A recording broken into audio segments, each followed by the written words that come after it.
Entrevista coletiva de volta, hoje conversando com o jurista Luiz Flávio Gomes, do Instituto Avante Brasil.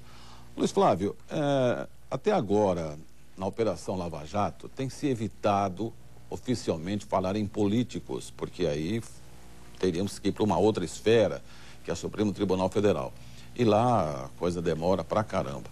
Como é que vocês, que defendem a lisura, etc., né? Condenam a corrupção, vão trabalhar com essa situação jurídica aí? Não se sabe-se que tem, mas não se pode falar, se não perde o foro paranaense, vai para Brasília. Como é que vocês estão trabalhando com isso? Há duas observações sobre esse tema.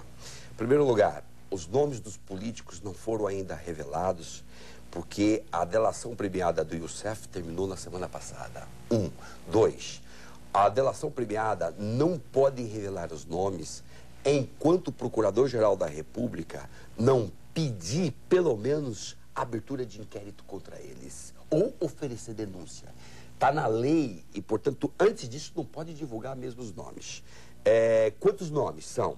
Youssef delatou cerca de 60 políticos. Paulo Roberto Costa delatou cerca de 32 políticos. Alguns são comuns. Então temos aí cerca de 70 políticos delatados que usufruíram de benesses ilícitas com o assunto Petrobras / empreiteiras, né? Ou seja, esses nomes virão. Calcula-se que antes do Natal. Eu tenho um pouco de pessimismo antes do Natal. Acho que seria mais para janeiro. Mas em suma, ou é dezembro ou é janeiro, esses nomes sairão. Esses políticos, muitos deles foram eleitos em outubro. Portanto, tem mandato para cumprir a partir de 1º de fevereiro que eles tomam posse.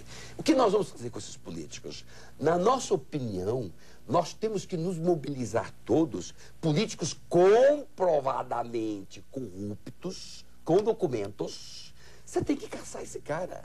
Ele não pode exercer o mandato. Não pode exercer o mandato em nome do povo se ele está fazendo as coisas em nome do bolso dele e no nome do bolso das Mas antes do julgamento do Supremo? Antes, o julgamento é político. É o Tribunal de Ética.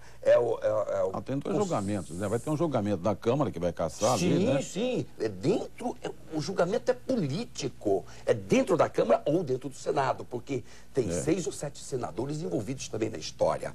Eles que têm que caçar. Agora, jamais caçarão um colega de bancada se não houver manifestação popular. Jamais. É muito difícil. Não é que jamais. Na história das cassações, nós temos várias. Ibsen Pinheiro foi cassado, Zé Dirceu foi cassado.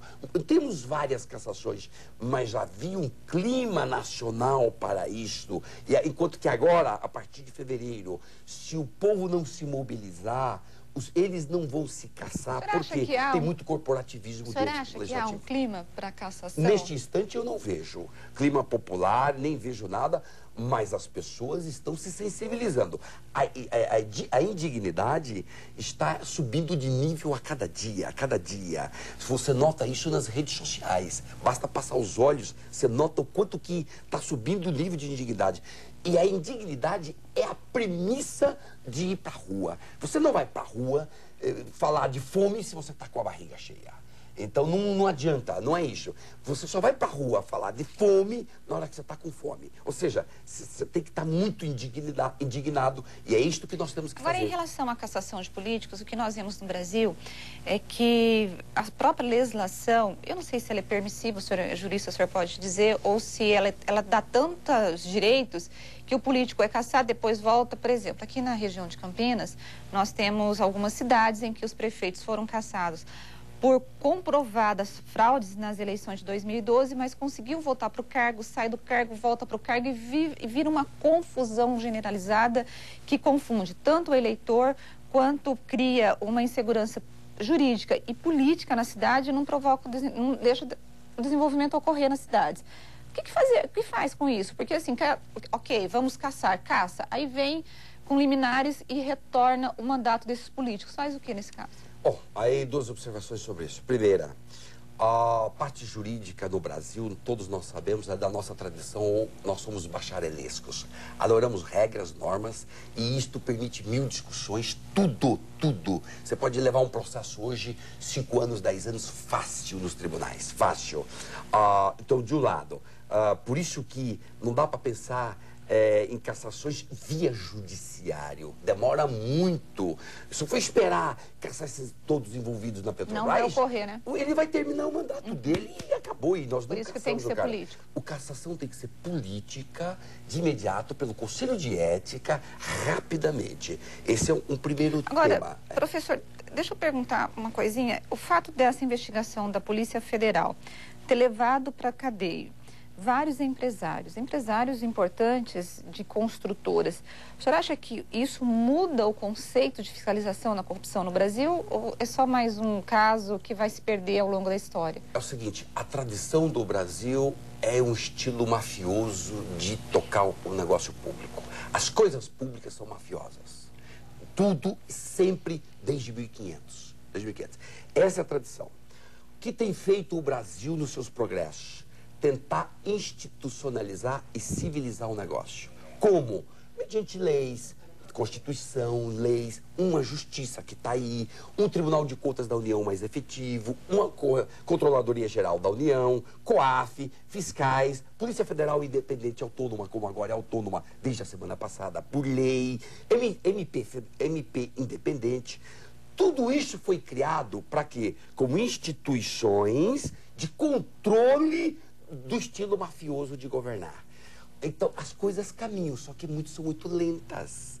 Muito lentas. Enquanto que o crime organizado está numa velocidade de internet, o sistema de controle ainda está na era analógica. Esse é um problema. Mas tem avanços já no Brasil. Não podemos dizer que não tem. Olha, nós estamos aqui quase meia hora conversando e nós chegamos ao máximo a questionar o legislativo, né? 70 deputados e tal. Jamais a gente consegue, mesmo numa conversa aqui como essa, que é informal, chegar no executivo. Parece que nós próprios temos uma blindagem. Não, do executivo não se fala. Não se fala da Dilma, não se fala do Lula, do Fernando Henrique Cardoso. Eles são aqueles que não sabem nada mesmo? O senhor acredita nisso? Não, eu não acredito que eles não saibam nada. Nisso eu não acredito. Para mim, isso daí é uma história para boi dormir. Eu não acredito nisso. Porém, para sair dessa postura e acusá-los de que ele tem que sofrer impeachment, Dilma, ou o Fernando Henrique tinha que sofrer impeachment, aí você tem que ter provas. Você tem que ter provas.